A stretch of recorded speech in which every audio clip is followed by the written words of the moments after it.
everyone. My name is Alex Zaitchek. I'm a research data scientist at the Cleveland Clinic. Today we're going to talk about riskcalc.org, a repository of risk calculators for medical decision making. So first, a little bit of background. So I'm part of a department called Quantitative Health Sciences, which has over 100 statisticians, data scientists, statistical programmers, researchers, and our primary function is to provide quantitative and statistical support to all the different research activities that happen throughout Cleveland Clinic. So we work on things like clinical trials and study design all the way to precision medicine, population health, and really spanning a wide range of disease areas. And so my work focus is mainly on clinical prediction modeling and a lot of observational statistical analysis, primarily with electronic health record and registry data. So what is riskcalc.org? So it's a free-to-use platform that we've developed that's really meant for individualized medical decision making and for clinician and patient use. So counseling patients in the office to evaluate the risk of different clinical outcomes. And so we have it embedded with this big collection of predictive models that have been developed through published research studies. And so the majority of these models are some sort of regression model. And each one of these calculators is its own standalone RShiny application. And on the website, we get about 10 to 15,000 users per month.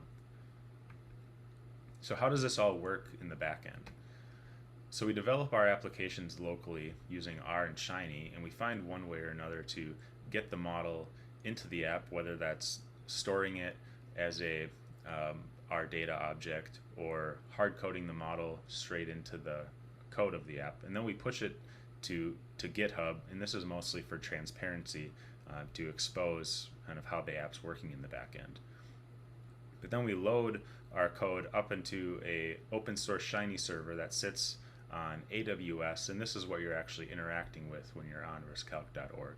And so the really nice thing about this setup is that it's a very low cost infrastructure. The only thing that incurs some cost is the compute needed for AWS, but otherwise we're using all these free and open source tools.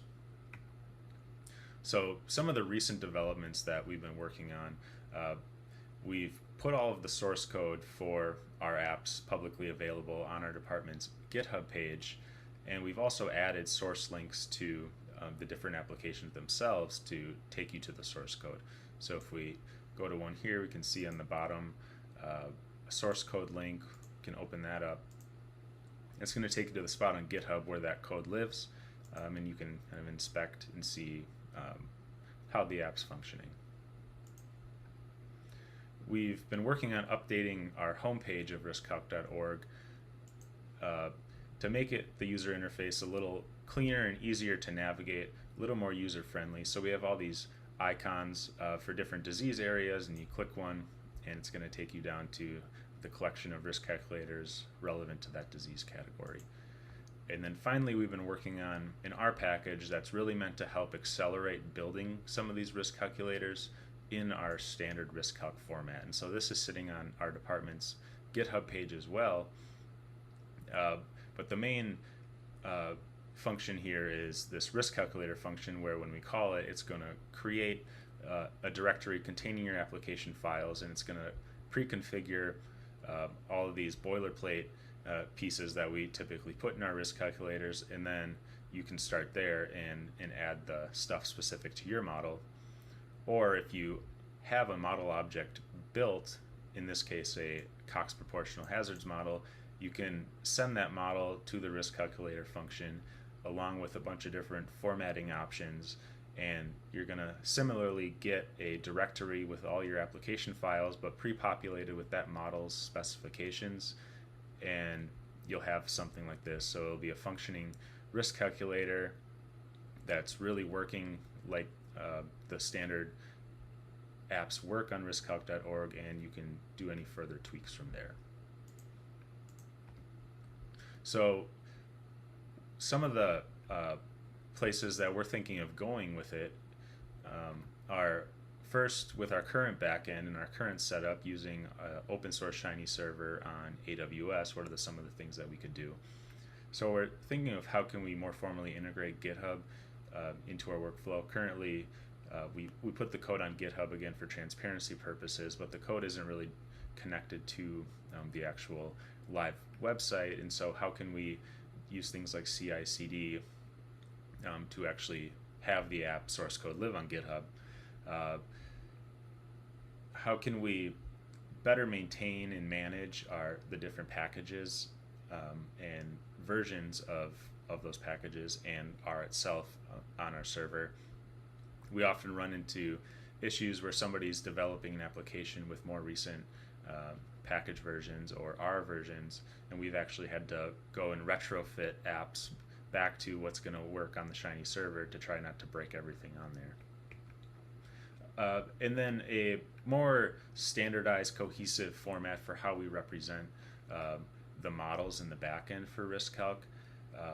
So right now, as I said, we kind of hard code models right into the source code, or we'll store stuff as an R object. But we want to kind of generalize the concept of a risk calculator to mean not just a regression model, but any sort of mathematical object that produces a risk of an outcome, which could be machine learning or some things like that. And how can we have a more standardized, cohesive framework to kind of power the back end regardless of what our actual model methodology is? And then finally, model monitoring and updating. So a lot of the times these models are developed in the research setting. We build a risk calculator, put it on the website, and then we kind of move on to the next thing. It becomes this internet artifact, and not a lot of attention is paid to how the model is doing over time.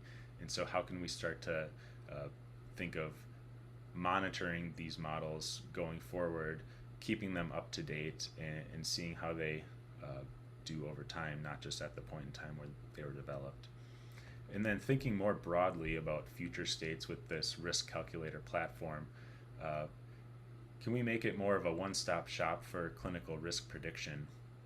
How can we get more community involvement, whether that's for kind of outsourcing validations for different models and then posting those validation scores from different parts of the globe to see how this model is performing, and maybe upvoting or ranking model performance, or grouping collections of similar models together, because there are a lot out there.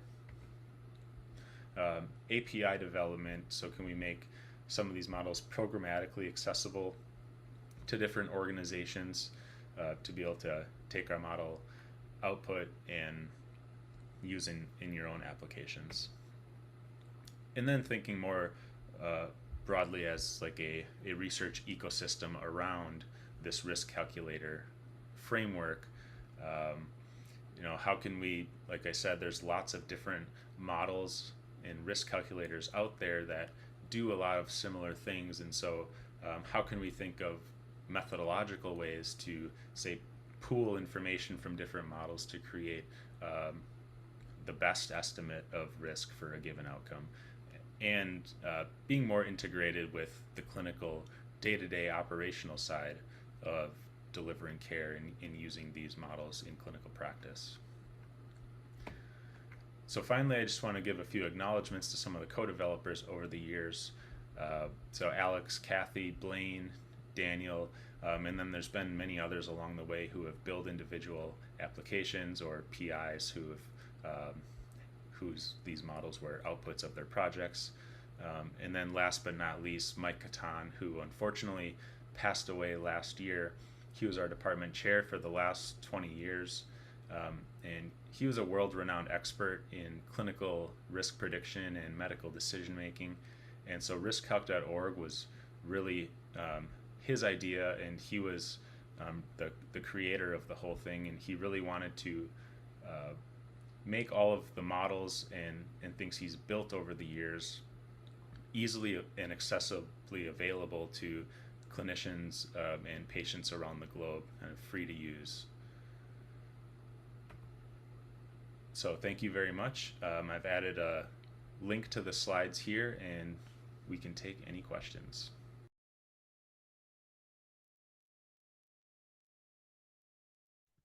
Excellent. Thank you so much. This has gotten a lot of conversation in chat. I do want to make people aware of the time. We technically are at the close of this presentation, and the next presentation starts in 2 minutes. That being said, what I would love to do is give host capabilities to you, Daniel, Sure. so that you can be the host, and I'll go start the next meeting, but and allow people who want to stick around and talk and ask and answer questions to do so. But just be aware that the next session does start in 2 minutes, those of you who want to make that next session. And I'll stick around too. So. Oh, perfect. Thank you. I'm happy to stick around for a few minutes and answer questions if helpful. So I think one of the questions that I'm seeing is, can we get the slides?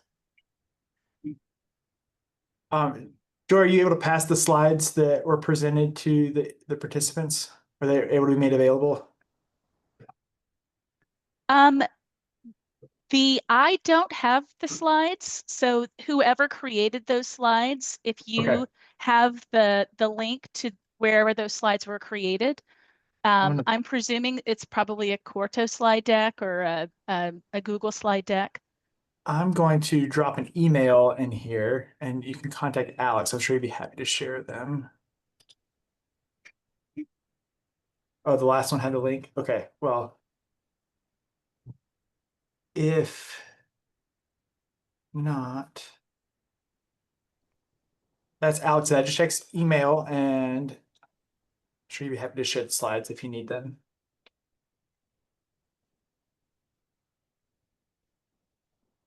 I love all the suggestions that were coming through. Those are great.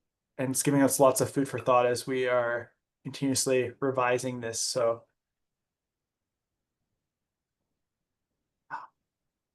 Looks like, yeah. oh yeah, we've got a better link. Okay, great.